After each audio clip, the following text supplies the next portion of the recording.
Hello and welcome. This is the SitRep. On this episode, we're discussing escalating tensions between Somalia and Ethiopia. Ali, this begins with the very controversial MOU that Ethiopia signed with Somaliland, a region of Somalia, legally, a region of Somalia. Yes.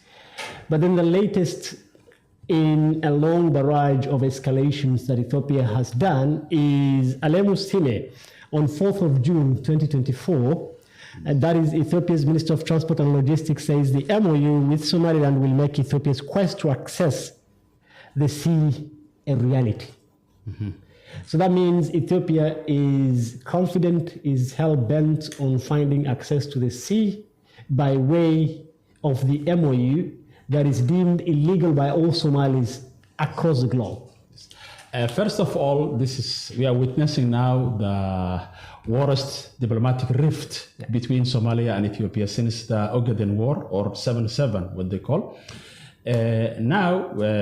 Since that time, the two countries were in an era of rivalry between them in making the influence in Horn of Africa in the framework of the Cold War. True. But what we are witnessing now is another case of diplomatic rift between the two countries. Let us come to the escalation between coming from Ethiopia and the other escalation coming from Somalia also. And after the minister Sime. And his speech in the Ethiopian parliament. Yes, he was addressing the House of the People's Representatives. That's addressing the parliament, actually. So we are seeing now two entities or two sides of this three sides conflict. Yes. There is two of them are very confident, which are Ethiopia and Somaliland. Yes. Ethiopia says it will go on to implement the MOU signed with Somaliland in 1st of June. And also the Somaliland says that it will be implemented shortly, as President of Somaliland, Musa Bihi, said in his speech in last 18th of May. So now we have also another escalation before that, or recently, Mr. Hussein Maalim, the National Security Advisor in the Office of the National Security Advisor in the Office of the President, says, or responding to Mr. Alemo, and says Ethiopia will no longer contribute troops to Somalia if ATMIS term actually ends. For every action the Somali government has taken, Ethiopia was responding. See, on a day, Hussein Maalim, the National Security Advisor to the President of Somalia, has said due to the existence of the MOU, Somalia would not want Ethiopian troops to be part of the post-ATMIS mission in Somalia. 2 days after Hussein said that, Alemusime, in his address to the House of People's Representatives in Ethiopia, has said the MOU would make our quest to the sea a reality. But that's not the only one. If you do remember, on 4th of April 2024, there was a cabinet decision to close Ethiopian consulates in Hargeisa and in Garowe, which, by the way, didn't happen. We're going to discuss why that didn't happen, or politically, if that is very proper or not. Yes. But then in response to that, Ethiopia promotes their consul general in Hargeisa. Yes. Well, there's an argument that says he wasn't posted yet as a full ambassador. Yes. But what we know is the gentleman was a consul general in Ethiopia's consulate in Hargeisa. Mm-hmm. But then he was promoted to a full minister, which is probably in response, full ambassador. Yes. Thank you. Which was probably in response to the cabinet decision. This is a series of escalations, either from Ethiopia or from Somalia. But the problem is, since the 1st of January, when the MOU signed between Ethiopia and Somaliland, we witnessed escalation after escalation after escalation from both sides. Even escalations from, we will discuss later, as you said, from Somaliland itself, regarding to the closure of the two consulates in Hargeisa and in Garowe also. The question here is where we are going now. Okay. Are we going a war? Yeah. Are we going a diplomatic war or tactical war? There is already a diplomatic rift. Diplomatic rift. Yes. We cannot say we are going to war, but there will be a worsening situation, diplomatic situation between the two countries. Yeah. How the situation was handled also is indicating that we are far from solving this problem. Yes. Because the Ethiopia, Djibouti, Kenya, Uganda, they all try to mediate between the two countries, but still we don't have any positive results because of the strong hard positions that are taken by Ethiopia and by Somalia also. Somalia is talking about sovereignty, and Ethiopia is talking access to the sea. Yes. So this is very hard positions between the two rivals. Somalia's argument is watertight. Yes. You just can't go and have an agreement with a region in your country. Yeah. In essence, giving them full independence from you. Mm-hmm. You just can't go do that. Yes. And before rescinding that decision, you can say, let's talk. Which, from where I stand, I think Somalia has a good case here. Yes. Because they're saying before, what are we talking about if you're not reversing the decision, the MOU, if you're still confident, if you still want to implement the MOU, what are we talking about? You are right, but Somalia insists on defending its sovereignty and territorial integrity. Yes. Ethiopia in election season, Abiy Ahmed, the Prime Minister of Ethiopia, with a lot of internal problems. Yes, and also don't forget also the complex relationship between Somalia and Ethiopia. Historically. Yeah, not historically only, and also in the recent times. Okay. Ethiopia is a part of ATMIS, and Ethiopia was there, and still there is a debate, which is can Ethiopia contribute to the post-ethnic troops in Somalia, which the Somali government says no. Yes. So there is many complicated relationships between Ethiopia and Somalia. We cannot say we cannot single out as one dispute. The most important question, Ali, here is, a day before the MOU, before Musa Bihi signed the MOU, him and President Hassan Sheikh and President Ismail Margele were in Djibouti for talks, possibly unity talks between Somalia and Somaliland. Mm-hmm. The most important aspect here is, how did we not foresee this? Even when there is background, Ethiopia always wanted access to the sea. Yes. That's a reality. There is a paper authored by Nurdin Farah. Yes. The legendary author. Which way to the sea? Which way to the sea, please? Yes. He penned this paper in 1978. Yes. And he gives a historical context of Ethiopia's centuries old quest for access to the Red Sea. Mm-hmm. In 2018, Prime Minister Abiy Ahmed came to Mogadishu. And there was a communique he signed with President Farmaajo then that is giving him access to ports. About four, I think. 4 ports. 4 ports, okay. Yes. How did we not foresee this happening any day? Maybe this was a political miscalculation. Correct. From the Somali government. Yes. Because I don't believe in a coincidence. There are no coincidences. There's no coincidence. Yes. This project was going on since maybe 20, 30 years back. So it all took a shock. Yes. All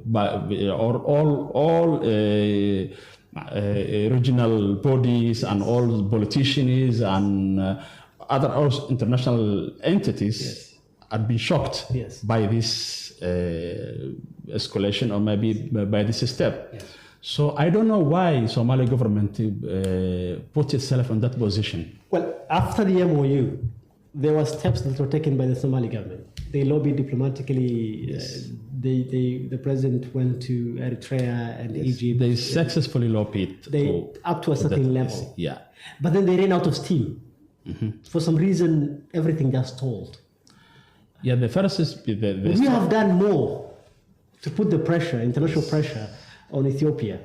I think if we come to the reality on the ground, Somalia has the diplomatic stage rather than Ethiopia. Yes.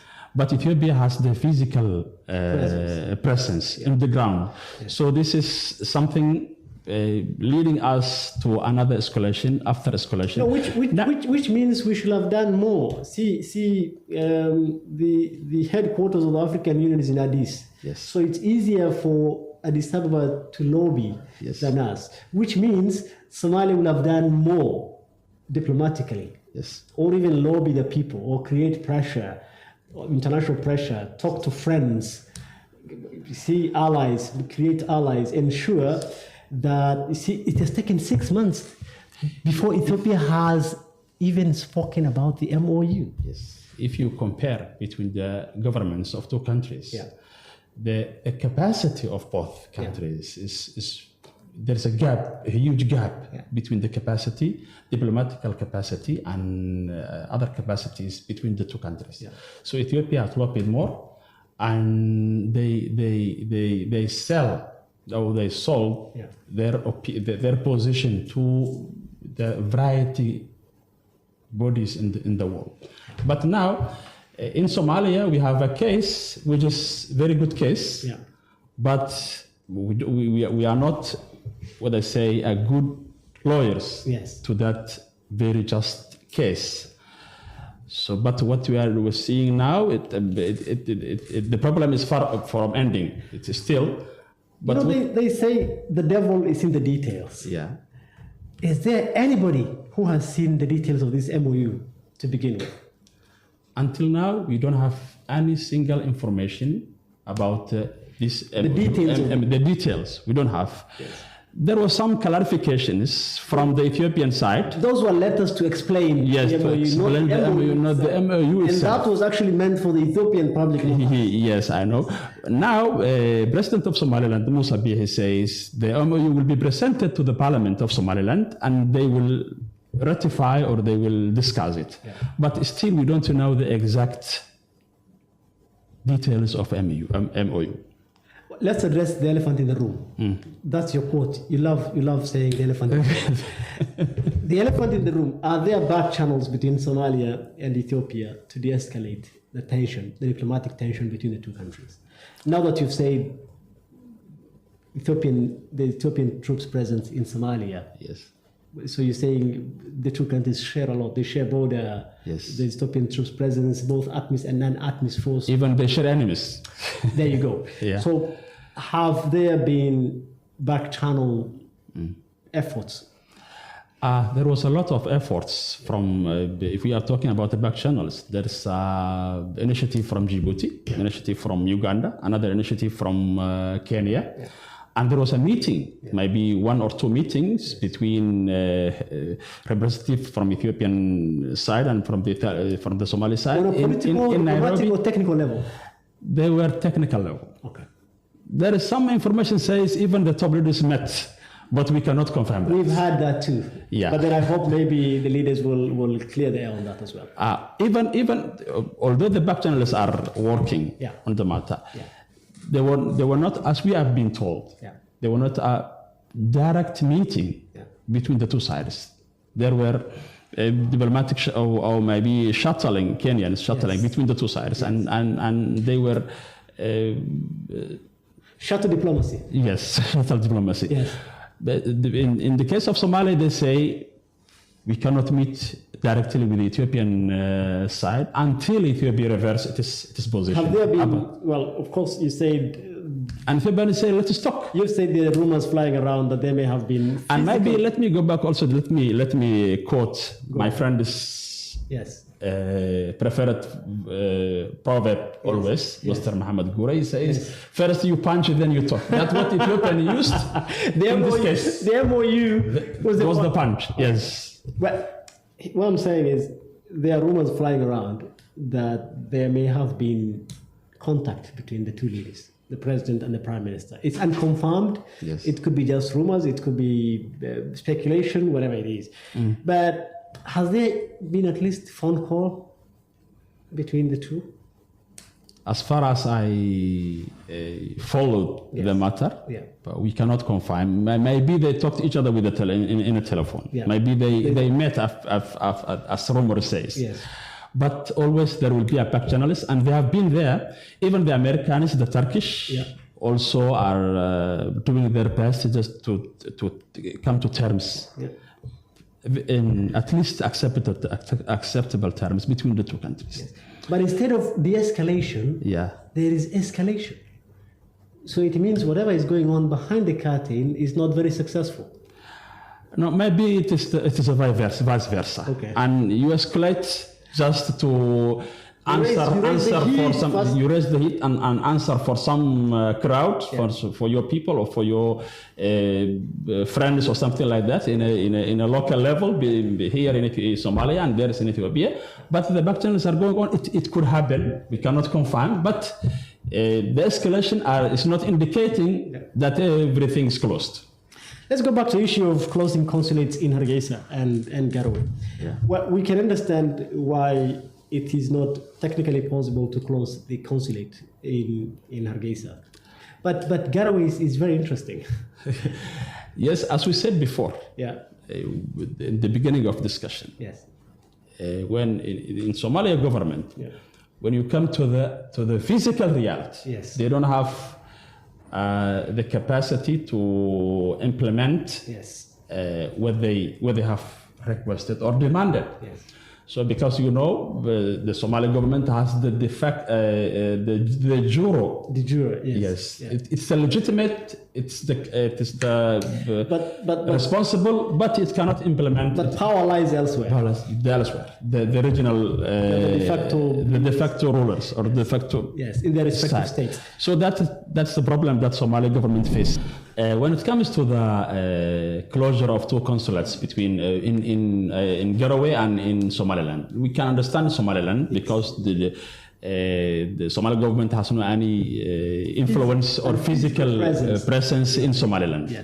But in Garowe also, it's not different from Hargeisa, except a little bit. It is that. Inside the federal government, Federal Republic of Somalia, but it behaves like an independent region or something like that. They say semi-autonomous. Autonomous, So why two consulates are not closed? Because that reality. It's the nature of the politics in Somalia, and the reality where power lies with the states mostly than with Mogadishu. And also the balance between the juro and the de facto. I can. We have de facto here and we have the juro there. Perfect. Let's talk about Somalia's friends. Turkey, for example. Recently, they had a very huge security pact with Somalia. That was even passed in parliament. First the cabinet, the security deal between Turkey and Somalia, and then it went through the parliament, and the parliamentarians passed it. But then Turkey is also friends with Ethiopia. And they have also a security pact or security arrangement with the Turkey. And they're big investors in Ethiopia as well. They are the second, I think. Almost. UAE is the same. They have a security deal with Somalia, and they have a very good friendship with Ethiopia. Even the US. Could that be a reason why Somalia's lobby isn't going far? Because apparently we share friends with Ethiopia as well. Yes, and I think if the back channels are to succeed, maybe it lies with those three countries: UAE, Turkey, and the US. And the US. And those are who can. Do we have their sympathies at least? Do we have their sympathies at least? They sympathize with Mogadishu that this is a question of sovereignty for Somalia. The thing is, and also three of them.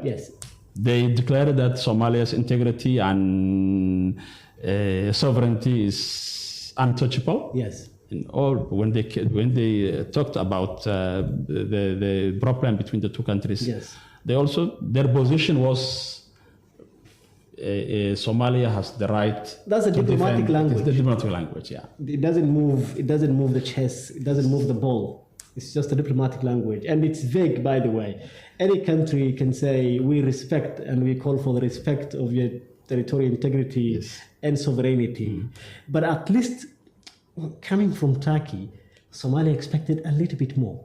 Yes, they expected a little bit more, and the agreement was translated Yes. as intended to the dispute between the Somalia and Ethiopia. Yes, and that's why Parliament was energetic about but yes, all them. We almost thought it solves the problem of the MOU. Yes, but it didn't.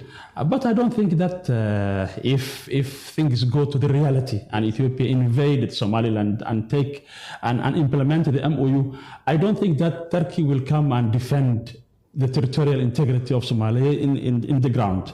But they may maneuver on the diplomatic channels between the two countries and minimize the risk of coming to confrontation between the Ethiopia and Somalia. So what next? They will play on that ground. What next for Somalia?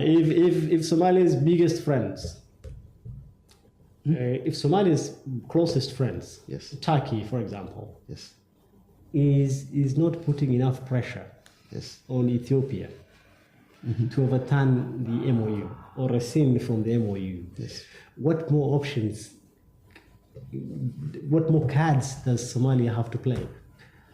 Or do we just wait until the day when Ethiopia now fully recognizes Somaliland as an independent country and start working on the base, the naval base in Lughaya? This is also what Ethiopians think when they discuss this matter. They say, so when we implement and we establish the base, what will happen or will come from Somalia? Not from Somalia in the Republic of Somalia only itself, but from Somalis as a whole. So I think the two countries are going to risk because Ethiopia now So I think implementing the MOU will escalate things to the brink of war. To the brink of war. Okay. Definitely, because Ethiopia now in an election season. Yes. And there is a lot of confrontation between the ENDF Somaliland and election season. Yes, Somaliland is going to election also. The problem is in Oromo and Tigray, in Amhara also are escalating. True. So I don't think that the leaders, Ethiopian leaders, will adventure to go far to that MOU, but it will give them a leverage. And back channels will maybe succeed to minimize that risk. Let's talk about Somalia's institutions. Let's talk about parliament. There is an institution that is the lawmaking organ of the country. Yeah. There is the Foreign Relations Committee of Parliament. They seem to be awfully quiet about this. Let's talk about Somali intellectuals. The lawyers, the diplomats, the senior citizens who have served the country different times, the lecturers, literally, there is silence. Yeah. So there is also elephant in the room. Okay. As we said always in our discussions. Yes. Somali politics are very complex. It's clan-based. It's very defined. Anyone who wants to talk about the current situation in Somaliland or in Ethiopia or in somewhere else, they must calculate the risk that's coming from their position before they take that decision. So, the complex relationship between Ethiopia and Somalia. Maybe even good number of Somali parliament and Somali ministers are Ethiopian citizens. Maybe, true. Maybe. So things are very tricky. Yeah. So plus the loyalties lie elsewhere. Loyalties lie with the clan, loyalties lie not with the state mostly. It lies with the clan and friendship and I understand. So and also, we are not different from Ethiopia and Somaliland. Even we are entering election season in 2 years. Yes, in 2 years, or no, in 1 year. In 1 year, yeah. Okay, perfect. Moving forward, what is the possible safe conclusion for these tensions between these two neighbors? The best move forward. Yes. Is first both countries to go to negotiate. in good faith. Okay. But first, the Ethiopians must come to terms with international laws. Yes. There's a boundaries, there's sovereignty, and there's Geneva Convention. And there's General Convention. Correct. So if Ethiopia recognizes all of these, yes, and I think the Somali government will come also to negotiate in other things that lying between the MAU and the Somalis. And I'll also remind you, yeah, former Indian Prime Minister Atal Bihari Vajpayee, yes, while he was commenting on the tensions between Pakistan and Ethiopia and India, he said, you can choose your friends, not your neighbors. yes. So like you're saying, moving forward, negotiations have to begin with Ethiopia recognizing international laws. Yes. And ensuring that the illegal MOU is reversed. And then the two countries can share a lot. Very good.